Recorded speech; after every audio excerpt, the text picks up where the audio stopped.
ஆந்திராவில் தகாத உறவை தட்டி கேட்டதால் கணவனை மனைவியே கொலை செய்துள்ளார். காதலனை ஏவி கணவனை தீர்த்து கட்டிய சம்பவத்தின் பின்னணி என்ன? ஆந்திர மாநிலம் அனகாப்பள்ளி மாவட்டத்தில் உள்ள துருவோலு கிராமத்தைச் சேர்ந்த டேகல சின்னா கொண்டம்மா தம்பதியருக்கு 15 ஆண்டுகளுக்கு முன்பு திருமணம் நடந்து 12 வயதில் மகன் இருக்கிறார். குடும்ப சூழல் காரணமாக கடந்த ஆண்டு இத்தம்பதியர் கூலி வேலை தேடி தெனாலி நகரத்துக்கு சென்றனர். அங்கு வேலை செய்யும் இடத்தில் மேஸ்திரி கணேஷுடன் கொண்டம்மாவுக்கு பழக்கம் ஏற்பட்டு பின்னர் அது தகாத உறவாக மாறியது. இந்த விஷயம் தெரிந்த கணவன் சின்னா மனைவியை எச்சரித்து பிழைப்பு போனால் போகிறது, மனைவிதான் வேண்டும் என நினைத்து உடனே சொந்த கிராமத்துக்கு அழைத்து சென்றார். ஆனால் ஊருக்கு சென்ற பின்னரும் கொண்டம்மா செல்போன் மூலம் கள்ளக்காதலன் கணேஷுடன் தொடர்பில் இருந்து வந்தார். மேலும் கணவனுடன் வேண்டுமென்றே அடிக்கடி தகராறு செய்து சண்டை போட்டு குடும்பத்தின் நிம்மதியை கெடுத்து வந்தார். இதனால் மிகவும் மன உளைச்சலுக்கு ஆளான சின்னா தினமும் ரோதனையிலேயே நாட்களை கடத்தினார். ஆனால் கொண்டம்மா தனது லீலையை தொடர்ந்து வளர்த்து கொண்டே வர ஒரு கட்டத்தில் இருவரின் உறவுக்கும் தடையாக இருப்பதாக எண்ணி தனது கணவரை தீர்த்து கட்ட முடிவெடுத்துள்ளார்.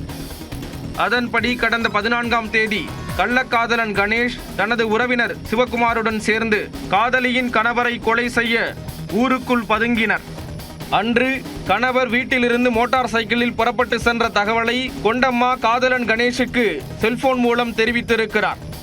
உடனே அலர்ட் ஆகி சின்னா சென்று கொண்டிருந்த வழியில் தயாராக காத்திருந்த கணேஷ் சிவகுமார் இருவரும் அவரது வண்டியை வழிமறித்து கட்டையால் அடித்து துடிக்க துடிக்க கொலை செய்துள்ளனர். பின்னர் கொலையை விபத்தாக திசை திருப்ப திட்டமிட்டு சின்னா உடலை சாலையின் நடுவே வண்டியின் மேல் போட்டு விபத்தை போல சித்தரித்துவிட்டு அங்கிருந்து தப்பிச் சென்றனர்.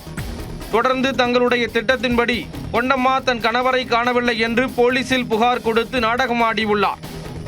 உடனே சின்னாவை தேடிய போலீசார் அவருடைய உடல் சாலையில் கிடந்ததை அறிந்து அதனை கைப்பற்றி சாலை விபத்தில் சின்னா இறந்துவிட்டதாக வழக்கு பதிவு செய்து விசாரணை நடத்தினர். ஆனால் சின்னா உடல் மீது இருந்த காயங்கள் போலீசாருக்கு சந்தேகத்தை ஏற்படுத்தியது. கூடவே கொண்டம்மாவின் பேச்சிலும் குதர்க்கம் இருந்தது. அதனால் கொண்டம்மாவின் செல்போனை வாங்கி தீவிர விசாரணை மேற்கொண்ட போது கொண்டம்மா மேஸ்திரி கணேஷின் சீக்ரெட் உறவும் மர்டர் பிளானும் அம்பலமானது. பின்னர் தனிப்படை அமைத்து விசாரணையை தீவிரப்படுத்த காதலனை வைத்து கணவனை தீர்த்து கட்டியதை அவர் ஒப்புக்கொண்டார். இதனையடுத்து கொண்டம்மா, கணேஷ், சிவகுமார் ஆகியோரை கைது செய்த போலீசார் முழு விசாரணைக்கு பின் நீதிமன்றத்தில் ஆஜர்படுத்தி சிறையில் அடைத்தனர்.